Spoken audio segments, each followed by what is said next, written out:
deboto ang Osmeña Boulevard sa Cebu City para sa prosesyon at panimula ng Novena Masses para sa kapistahan ng Santo Niño ng Cebu. Tinatayang 240,000 ang dumalo mula 4 a.m. hanggang 5:30 a.m. at posibleng umabot sa 300,000 ang dumalo sa opening Salvo Mass. Ayon sa Cebu City Police, mas marami ang dumalo ngayong taon dahil sa mas magandang panahon.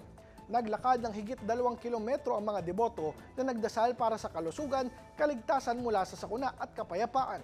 Inabot ng 1 oras bago nakarating ang karosa ng Santo Niño sa Basilica Minor del Santo Niño. Magpapatuloy ang mga misa kada oras na may 30 minutong pagitan at inaasahan ng mga Augustinian friars na aabot sa milyon ang dadalo, lalo na sa Solemn Foot Procession sa Sabado.